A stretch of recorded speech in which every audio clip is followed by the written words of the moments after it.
Assalamualaikum warahmatullahi wabarakatuh.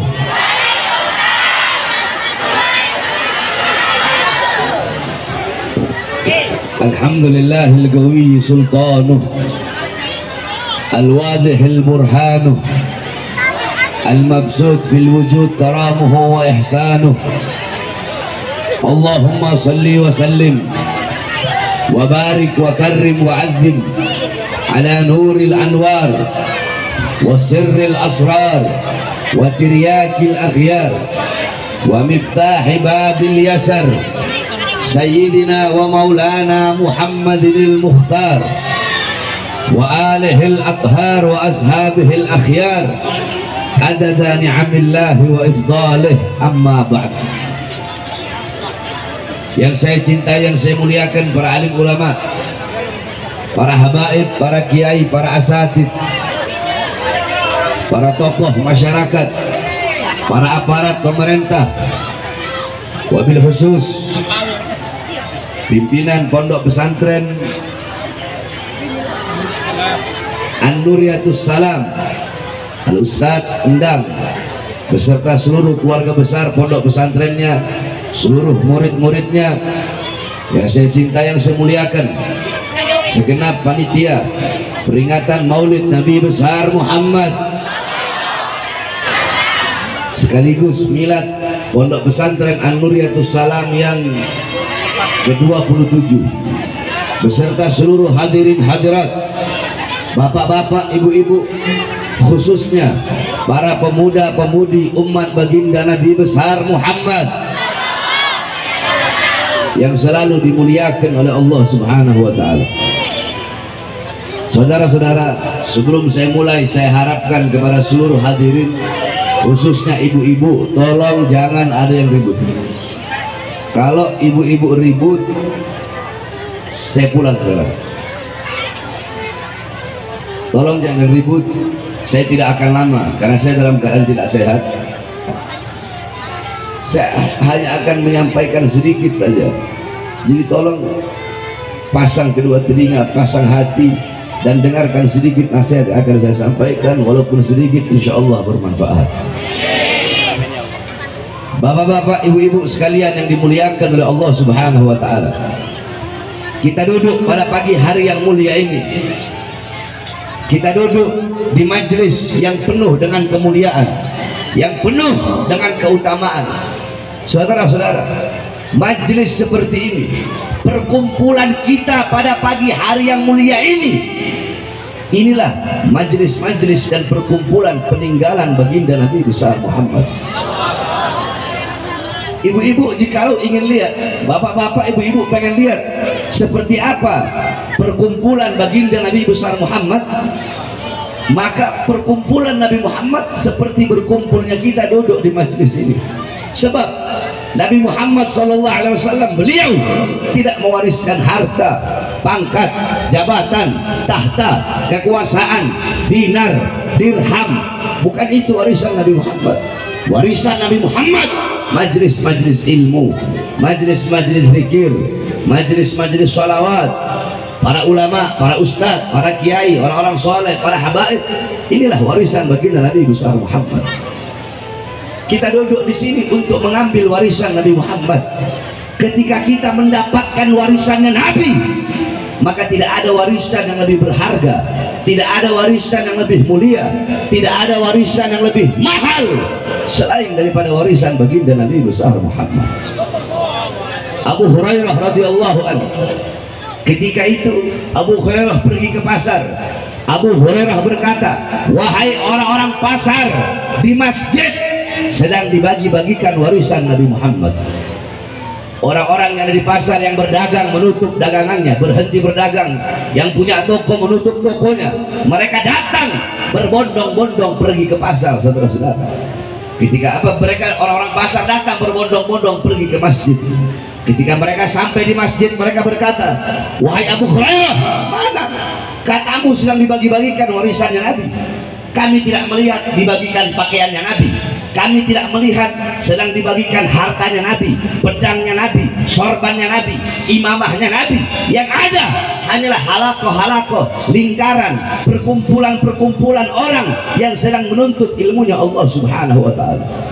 Apa kata Abu Hurairah? Majlis-majlis ilmu, majlis-majlis zikir, itulah warisan baginda Nabi besar Muhammad. Jadi warisan Nabi Muhammad seperti pada pagi hari yang mulia ini, saudara-saudara. Ini warisan Nabi Muhammad SAW. Kadar kedekatan kita dengan Nabi kelak di akhirat, jarak jauh atau dekatnya kita dengan Nabi di akhirat, itu menurut kadar kedekatan kita di dunia dari majelis-majelis ta'lim seperti ini.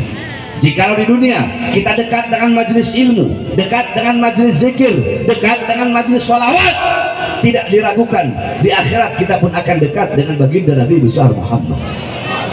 Tetapi kalau di dunia kita jauh dari majelis ilmu, jauh dari majelis zikir, jauh dari majelis sholawat, maka dipastikan di akhirat kita pun akan jauh dengan baginda Nabi besar Muhammad sallallahu alaihi wasallam. Kita duduk di sini. Rasulullah pernah berwasiat kepada Abdullah bin Mas'ud. Apa wasiat Rasulullah? Ya Ibn Mas'ud, julusuka sa'atan fi majlisil ilm la tamassu qalaman wa la taktubu harfan khairun laka min 'idki alfi raqabah. Rasulullah berwasiat kepada Ibn Mas'ud. Rasulullah memberikan nasihat kepada Ibn Mas'ud. Apa wasiatnya Rasul? Apa nasihatnya Rasulullah? Wahai Ibn Mas'ud, ya Ibn Mas'ud, wahai Ibn Mas'ud, julusuka, dudukmu, saatan, sesaat, sekejap, engkau duduk sesaat, engkau duduk sekejap, di majlisil ilm, di majlis ilmu, duduk berkumpul bersama ulama, duduk berkumpul bersama orang-orang soleh, di majlis-majlis ilmu, engkau belajar mana halal, mana haram, mana baik, mana buruk. La tamassu qalaman, engkau duduk di majelis ilmu walaupun engkau tidak memegang pena. La tamassu qalaman, engkau tidak memegang pena, engkau tidak memegang pulpen, engkau tidak memegang pensil. Wala taktubu harfan, engkau tidak menulis walaupun satu huruf. Cuma duduk di majelis ilmu, tidak megang pena, tidak menulis walaupun satu huruf. Khairul laka, itu lebih baik bagimu, itu lebih bagus bagimu, itu lebih utama bagimu daripada engkau memerdekakan 1000 orang budak.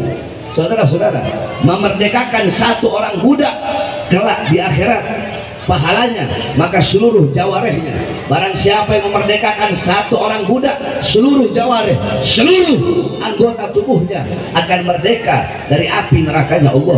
Maka bagaimana kalau memerdekakan 100 orang budak, sedangkan duduk di majelis-majelis seperti pada pagi hari ini lebih utama, lebih mulia daripada memerdekakan 100 orang budak.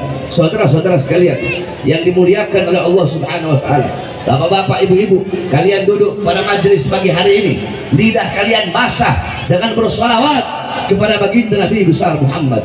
Qala Rasul sallallahu alaihi wasallam, man shalla alayya salatan wahidah sallallahu alaihi biha asyra. Barang siapa yang bersolawat kepada aku 1 kali, maka Allah bersolawat kepadanya 10 kali. Saudara-saudara, solawat dari Allah adalah rahmat, solawat dari para malaikat adalah maghfirah, solawat dari umat adalah doa. Barang siapa yang bersolawat kepada Nabi Muhammad 1 kali, Allah bersolawat kepadanya 10 kali. Saudara-saudara, Allah punya 1 malaikat yang Allah tugaskan sampai hari kiamat untuk berdiri di depan kuburnya Nabi Muhammad. Untuk apa? Malaikat tersebut akan membawa setiap sholawat dari umatnya di hadapan kuburnya Nabi Muhammad SAW. Tadi bapak-bapak, ibu-ibu bersolawat kepada Nabi Muhammad. Malaikat tersebut di atas kuburnya Nabi Muhammad, dia berkata, ya Rasulullah, fulan bin fulan, ya Rasulullah, fulanah binti fulan, disebutkan engkau punya nama satu persatu di hadapan kuburnya Nabi Muhammad SAW. Fulan bin fulan, fulanah binti fulan, mereka bersolawat kepadamu ya Rasulullah. Apa kata Rasulullah? Bawa salawat mereka menghadap Allah Subhanahu wa ta'ala. Dibawa engkau punya salawat tadi menghadap Allah Subhanahu wa ta'ala. Malaikat berkata, ya Allah, fulan bin fulan, fulanah binti fulan bersalawat kepada kekasihmu Muhammad. Apa kata Allah Subhanahu wa ta'ala? Akan aku ciptakan dari setiap 1 huruf dari salawat yang mereka baca. Dari setiap 1 huruf kita bersalawat Ya Rabbi sholli ala Muhammad. Ya Rabbi, ya satu huruf, alif satu huruf, ra satu huruf, ba satu huruf, ya satu huruf. Ya Rabbi aja udah 5 huruf. Dari setiap satu huruf kata Allah, aku ciptakan 460 malaikat yang memiliki 460 kepala. Setiap kepala malaikat tersebut, setiap kepala memiliki 460 wajah. Setiap wajah memiliki 460 mulut. Setiap mulut memiliki 460 lidah. Setiap lidah memiliki 460 bahasa. Setiap bahasa memohon ampun atas dosa-dosa orang yang bersalawat tersebut. Malaikat tersebut bersujud kepada Allah Subhanahu wa taala. Dia bersujud dan dia tidak akan mengangkat kepalanya sebelum Allah mengampuni dosa-dosa orang yang lidahnya basah dengan bersalawat kepada baginda Nabi besar Muhammad sallallahu alaihi wasallam. Tadi kita duduk di sini bersalawat kepada baginda Nabi besar Muhammad sallallahu alaihi wasallam. Oleh karenanya, bapak-bapak, ibu-ibu sekalian yang dimuliakan oleh Allah Subhanahu wa taala, wasiat saya, nasihat saya, ini zaman akhir zaman. Janganlah engkau jauh dari ulama, jangan engkau jauh dari orang-orang soleh, jangan engkau jauh dari para habaib, jangan engkau jauh dari para kiai, jangan engkau jauh dari para ustadz, jangan engkau jauh dari para ajengan. Ikutilah beliau-beliau, karena beliau-beliau adalah pewaris daripada baginda Nabi besar Muhammad sallallahu alaihi wasallam. Khususnya engkau para pemuda-pemudi, engkau para pemuda-pemudi jangan jauh dari baginda Nabi besar Muhammad. Jadilah engkau pemuda-pemudi baginda Nabi besar Muhammad, pemuda-pemudi yang memperjuangkan agama Nabi Muhammad, pemuda-pemudi yang menegakkan ajaran Nabi Muhammad, pemuda-pemudi yang selalu mengibarkan panji-panji Nabi Muhammad sallallahu alaihi wasallam. Di sini banyak para ibu-ibu. Saya wasiatkan kepada kalian, wahai kalian para ibu-ibu, engkau adalah madrasatul ula, muallimah, mudarrisah, muaddibah lil abna. Kalian adalah madrasah pertama, guru pertama, ustadz pertama, kiai pertama, pondok pesantren pertama, sekolah pertama bagi putra putri kalian adalah kalian sebagai seorang ibu. Bukankah dalam Al-Quran Allah berfirman, nisa'ukum harsul lakum, wanita-wanita kalian adalah ladang bagi kalian. Kami laki-laki yang bercocok tanam, kalian para perempuan adalah ladangnya. Jikalau para laki-laki bercocok tanam di ladang yang baik, maka hasilnya bakal baik. Tetapi kalau laki-laki bercocok tanam di ladang yang rusak, di ladang yang kering kerontang, maka hasilnya pun bakal rusak. Ibu-ibu, kalian adalah guru pertama. Baik buruknya anak tergantung daripada ibunya. Kalau ibunya solehah, alimah, abidah, zahidah, wari'ah, maka anak-anaknya akan menjadi anak-anak yang soleh dan solehah, alim dan alimah, abid dan abidah. Ibu-ibu sekalian, coba engkau lihat Hadramut. Hadramut melahirkan para ulama, Hadramut melahirkan para aulia, Hadramut melahirkan orang-orang soleh, wali songo yang datang bawa Islam ke Indonesia. Itu para wali songo berasal dari Hadramut. Kenapa? Hadramut melahirkan para ulama, Hadramut melahirkan para aulia. Karena itu Hadramut, karena Hadramut, perkara-perkara Hadramut melahirkan ulama, melahirkan aulia, itu tidak bisa dilepaskan daripada kepribadian wanita-wanita yang ada di sana. Ibu-ibu mau tahu bagaimana perempuan-perempuan yang ada di Hadramut, wanita-wanita yang ada di Hadramut, seumur hidup mereka keluar rumah cuma 3 kali. Ibu-ibu, seumur hidup keluar rumah cuma 3 kali. Pertama, ketika mereka masih kecil, keluar bersama bapaknya. Kedua, ketika mereka menikah, keluar dari rumah orang tuanya menuju rumah suaminya. Ketiga, ketika mereka mati, keluar dari rumahnya menuju diantar ke kuburnya. Perempuan-perempuan di Hadramut melahirkan para ulama. Anak-anak kecil di Hadramut umur 7 tahun hafal Quran, umur 9 tahun hafal Minhajut Talibin Al-Imam An-Nawawi.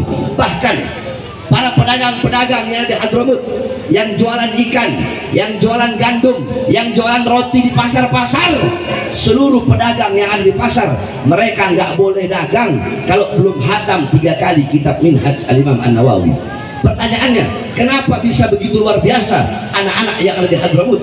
Itu tidak terlepas dari kepribadian ibunya. Ibu mau tahu, dulu di Hadramut ada seorang wanita, Syekhah Al-Amudi. Wanita tersebut pernah mensyarahkan kitab Minhaj Al-Imam An-Nawawi. Ketika beliau mensyarahkan kitab Minhaj, Di akhir syarahnya beliau memberikan ta'liq, memberikan komentar yang isinya tolong dikasih maaf, tolong dikasih uzur kalau ada kata-kata yang salah, karena aku mensyarahkan ini kitab dalam keadaan menyusui anak-anakku. Coba ibu-ibu lihat perempuan di Hadramut, mereka lagi nyusuin anak sambil mensyarahkan kitab Minhaj.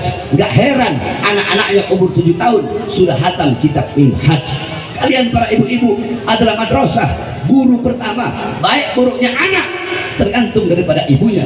Banyak ibu-ibu zaman sekarang, kalian tahu di mana letak kompor kalian, kalian tahu di mana letak dapur kalian, di mana letak kasur kalian, kalian tahu di mana letak alat make up kalian, di mana letak dompet kalian, tapi kalian tidak tahu di mana letak anak-anak perempuan kalian ketika malam. Saya tanya semua ibu-ibu yang ada di sini, emas, permata, uang kalian, apakah kalian taruh di dalam lemari atau kalian taruh di luar rumah? Ibu-ibu jawab yang keras. Di lemari, dikunci rapat-rapat, dikunci rapat-rapat. Kenapa letak dalam lemari? Takut hilang, takut diambil orang, takut dicolong orang, takut dicuri orang. Emas, intan, permata, berlian, perhiasan, uang kalian kunci rapat-rapat dalam lemari. Kenapa anak perempuan kalian umbal seperti binatang? Apakah emas lebih berharga daripada anak perempuan kalian? Apakah intan permata lebih berharga daripada anak perempuan kalian? Saudara-saudara sekalian yang dimuliakan oleh Allah Subhanahu wa taala, kalian sebagai seorang ibu, kalian biarkan anak perempuan kalian membuka aurat, kalian biarkan anak perempuan kalian telanjang, kalian biarkan anak perempuan kalian pacaran. Saudara-saudara sekalian yang dimuliakan oleh Allah Subhanahu wa taala, ibu-ibu, Sayyidatuna Fatimah radhiyallahu anha, Sayyidatuna Fatimah setiap malam rumahnya selalu gelap. Setiap malam rumahnya gelap, tidak ada beliau menyalakan lentera. Orang-orang berkata, wahai Fatimah, wahai Ali, kenapa rumah kalian setiap malam gelap? Apakah kalian tidak punya uang untuk beli lentera? Apa kata beliau? Tidak, kami punya uang untuk beli lentera, tapi sengaja setiap malam kami matikan lentera atau lilin atau obor dalam rumah kami. Sengaja kami matikan agar apa? Agar orang-orang yang lewat depan rumah kami tidak bisa melihat walaupun bayangan daripada anak-anak perempuan kami.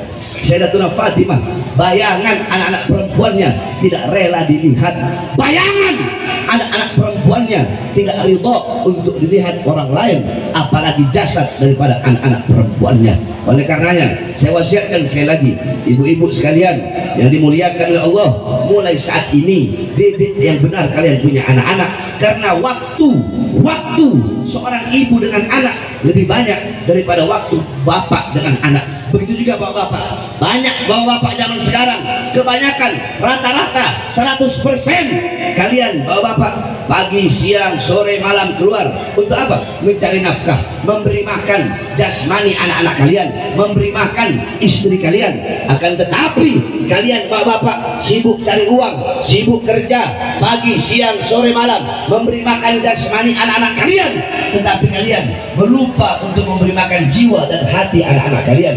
Jikalau kewajiban kalian sebagai bapak cuma bikin anak, terus anaknya lahir, terus kalian kerja kasih makan buat anak-anak kalian, kalau kewajiban bapak, kewajiban orang tua cuma memberi makan jasmani anak-anaknya, apa bedanya dengan binatang? Saudara-saudara, kalian belum bangun, binatang sudah bangun lebih dulu mencari makan untuk anak-anaknya. Ada yang lebih wajib bagi kalian untuk memberi makan, yaitu memberi makan jiwa dan hati anak-anak kalian. Makanya jangan heran kenapa anak-anak kalian zaman sekarang cium tangan di pipi, cium tangan di dahi, padahal harusnya seorang anak itu cium tangan di bawah hidung. Di bawah hidung, bukan hanya ditempel, tapi harus dihirup.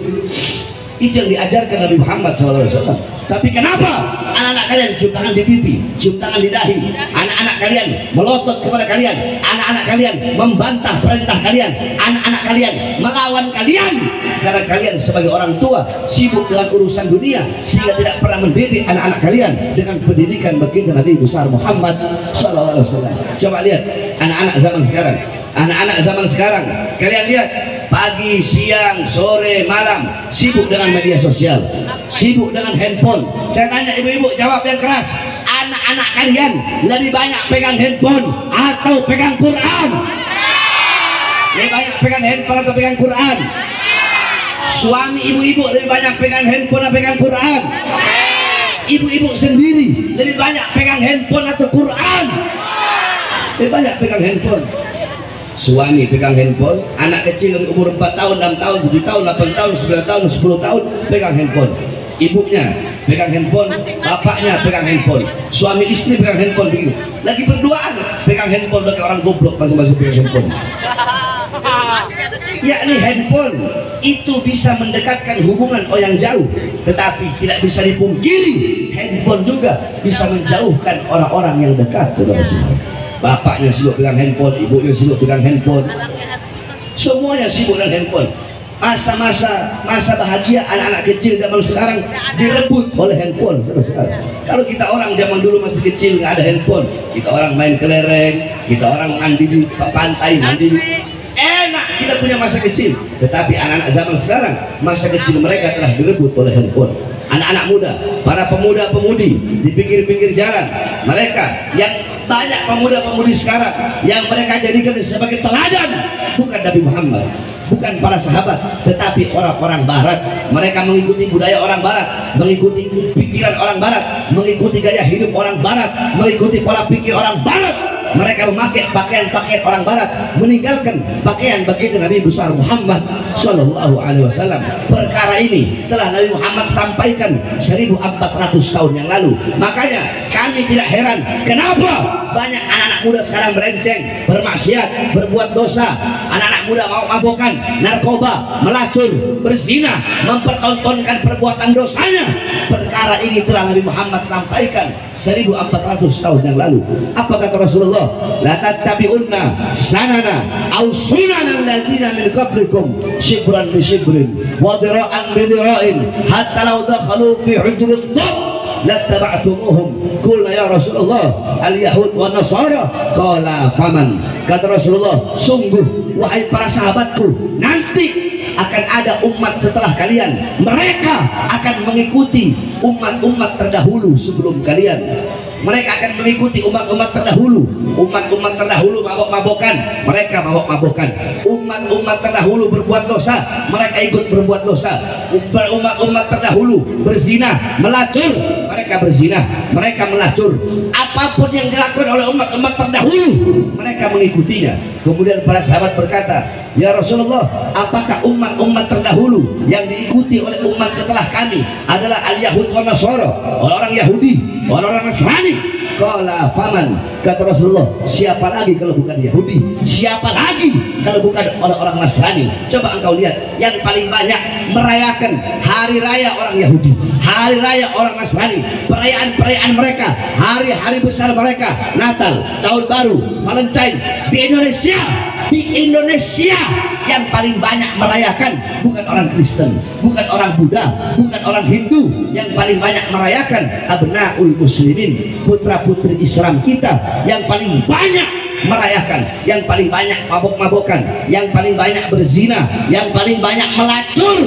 Bukan orang-orang kafir, bukan Kristen, bukan Buddha, bukan Hindu, tetapi abnaul muslimin, putra-putri Islam kita yang paling banyak rusak karena kita sebagai orang tua lalai dalam mendidik anak-anak kita dengan pendidikan baginda Nabi besar Muhammad SAW. Mereka mengikuti budaya orang barat, orang-orang barat homo, anak-anak kita ikuti. Mereka ikuti homo, orang-orang barat lesbi, mereka ikuti lesbi. Saudara-saudara, saya mendengar kabar di Garut udah ada sekitar 10.000 lebih LGBT yang ada di Garut, saudara-saudara. Kenapa? Garut banyak pondok-pondok pesantren, Garut banyak masjid, Garut banyak ulama, Garut banyak para kiai. Akan tetapi kenapa bisa 10.000 LGBT homo? Bukankah Rasulullah SAW beliau telah berkata, ibu-ibu, bapak-bapak, Allah menciptakan semuanya berpasang-pasangan. Ada siang, ada siang, ada matahari di kala siang, ada bulan di malam hari. Kemudian ada lautan, ada daratan. Nah, ada laki-laki, ada perempuan. Allah ciptakan Adam dan Hawa, bukan Adam sama Asep, bukan. Allah ciptakan Adam untuk Hawa, dan Allah ciptakan Hawa untuk Adam, bukan Adam sama Asep, saudara-saudara. Makanya Rasulullah melaknat perbuatan tersebut. Apa kata Rasulullah? La'anallah man amila amala qaum Lut thalatha marrah. Sungguh Allah melaknat 3 kali laknat bagi orang-orang yang melakukan perbuatan kaum Nabi Allah Lut, saudara-saudara. Sampai-sampai dalam hadis Rasulullah sangat tegas. Apa kata Rasulullah? Kata Rasulullah, man wajadtumuhu, barang siapa yang menemukan mereka. Siapa mereka? Ya'malu amala qaum Lut faqtulu al-fa'il wal maf'ul bih. Barang siapa yang menemukan mereka, orang-orang yang melakukan perbuatan kaum Nabi Allah Lut, yakni homo, yakni lesbi, faqtulu, kata Rasulullah, maka bunuhlah al-fa'il wal maf'ul bih, orang yang memasuki dan orang yang dimasuki. Saking begitu keras Rasulullah terhadap LGBT. Oleh karenanya saudara-saudara sekalian yang dimuliakan oleh Allah, makanya banyak Allah berikan bencana, banyak Allah berikan musibah kepada bangsa kita, kepada negeri yang kita cintai. Kenapa? Karena terlalu banyak perbuatan dosa dan perbuatan maksiat yang kita lakukan di muka bumi Allah Subhanahu wa taala. Makanya kalau ada bencana, kalau ada musibah, gempa bumi di Cianjur, tsunami di Aceh, kemudian tanah longsor, tsunami di Palu, kebakaran dan lain-lainnya, kalau ada bencana, kalau ada musibah, jangan engkau bertanya kepada Allah. Bukankah Allah berfirman, ma asabakum min musibatin fabima kasabat aydikum, apa-apa yang menimpa kalian daripada musibah, daripada gempa bumi, daripada tsunami, daripada tanah longsor, seluruh musibah yang menimpa kalian itu akibat perbuatan tangan kalian. Makanya kalau ada gempa bumi, kalau ada tsunami, kalau ada musibah, kalau ada bencana, jangan bertanya kepada Allah, ya Allah, kenapa kau kasih gempa bumi? Ya Allah, kenapa kau kasih bencana? Kau kasih tsunami? Kenapa air laut engkau tumpahkan ke muka bumi? Ya Allah, ya Allah, kenapa bumi engkau goyang? Jangan bertanya kepada Allah, tapi tanyakan kepada diri kita masing-masing.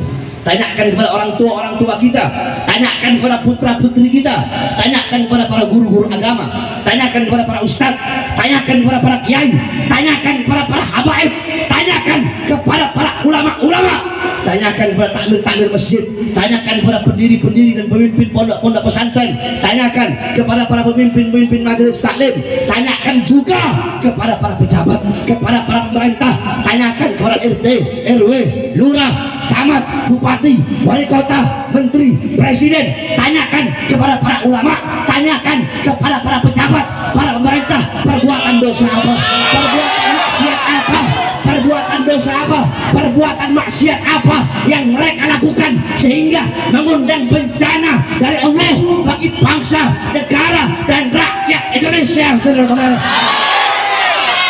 Tanyakan kepada para ulamanya, para ustadznya, para kiainya, para habibnya. Tanya sama para ulama, maksiat apa yang mereka lakukan, ketaatan apa yang mereka tinggalkan.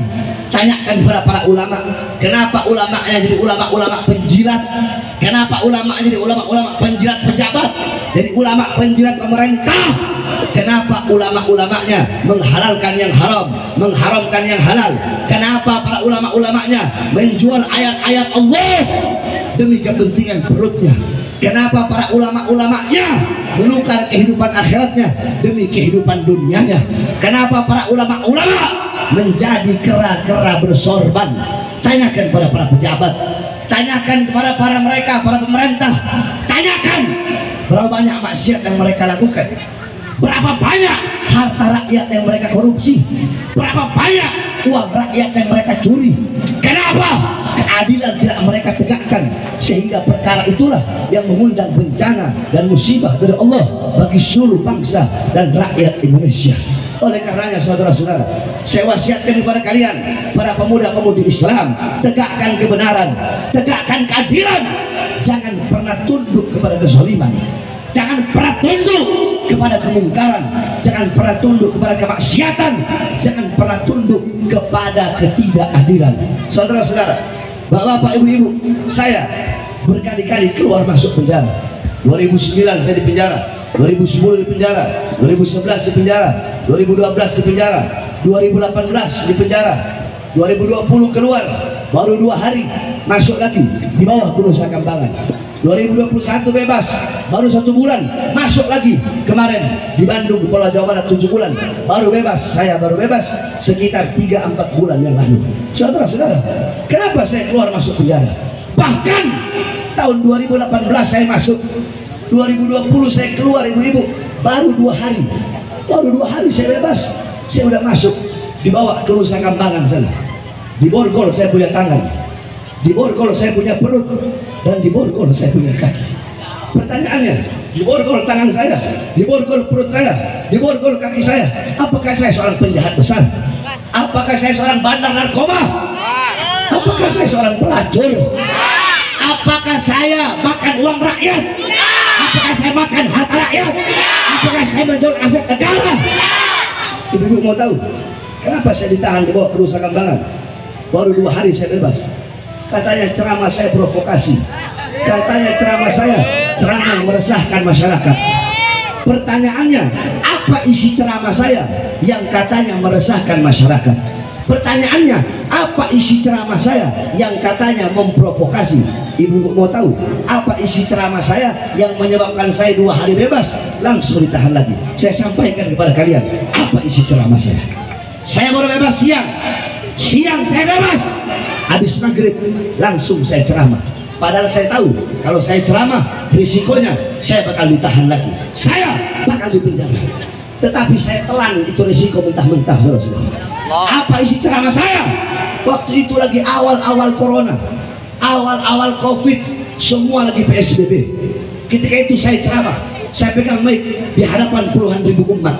Apa yang saya sampaikan? Saya sampaikan, wahai presiden, wahai pejabat, wahai aparat, wahai pemerintah, kenapa rakyat dan masyarakat kalian kurung dalam rumah, tidak boleh keluar, tetapi tidak kalian beri mereka makan, tidak kalian beri mereka minum, tidak kalian butuhi kebutuhan pokok mereka? Wahai para pemerintah, wahai para pejabat, mal-mal besar, perusahaan-perusahaan besar milik asing tetap buka di masa pandemi corona, tetapi warung-warung kecil milik pribumi kenapa kalian tutup? Wahai para pejabat, wahai para aparat, wahai pemerintah, berapa banyak anak-anak muda Indonesia, berapa banyak masyarakat dan rakyat Indonesia pengangguran, tidak punya kerjaan, tetapi tenaga kerja terus kalian kirim dari Cina ke daerah Sulawesi Tenggara. Saudara-saudara, itu ceramah dianggap memprovokasi, itu ceramah dianggap meresahkan. Saya tanya, masuk akal apa tidak ceramah itu? Ceramah itu dianggap meresahkan, masuk akal tidak?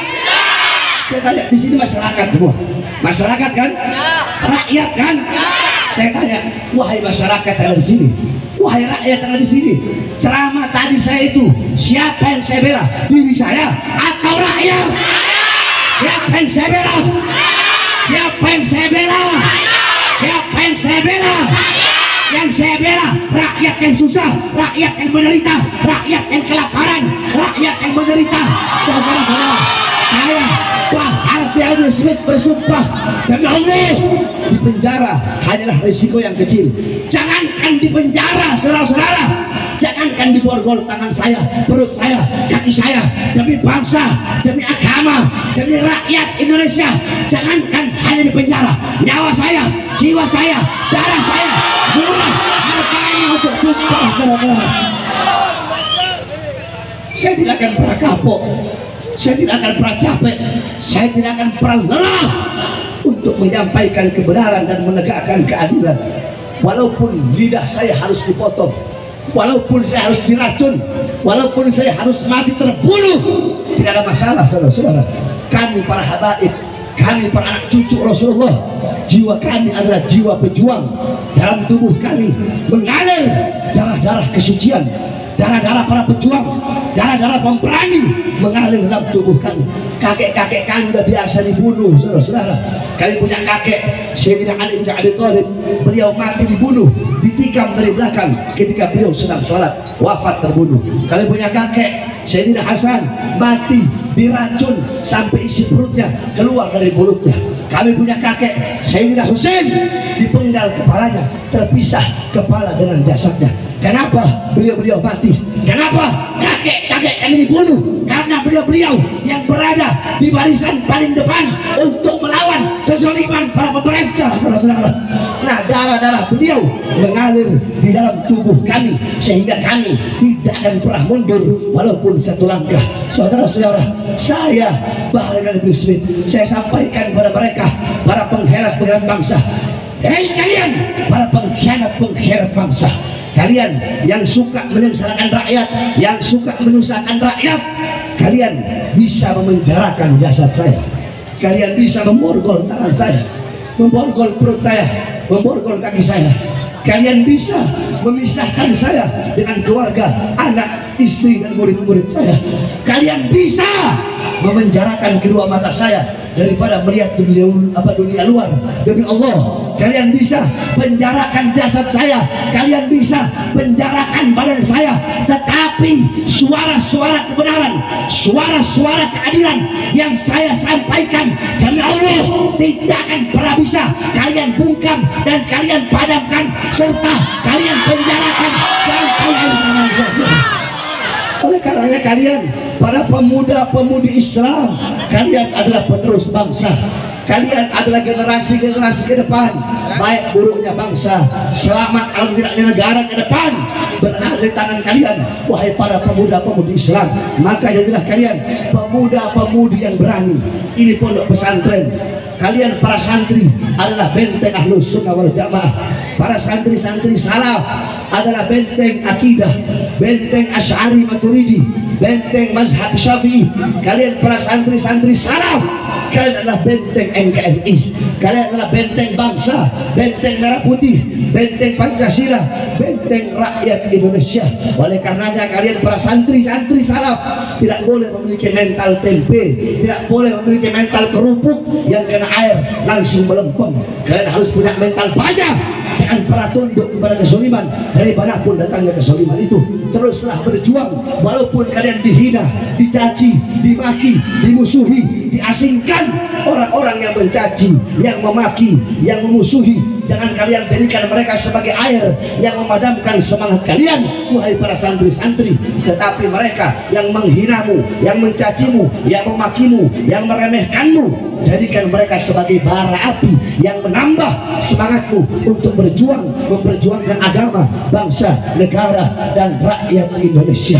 Sampaikan kepada mereka, orang-orang yang mengkhianati bangsa, yang mengkhianati rakyat, kami para santri-santri salaf, kami para santri-santri yang berada di kobong-kobong bambu, dan Allah, kami bersumpah selama darah kami masih merah, tulang kami masih putih, merah putih, maka selama itu kami para santri-santri yang pakai sarung akan berada di barisan paling depan, rela hancur, rela binasa demi bangsa dan rakyat Indonesia.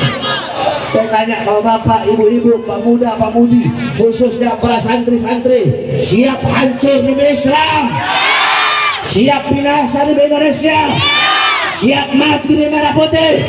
Allahu Akbar, Allahu Akbar.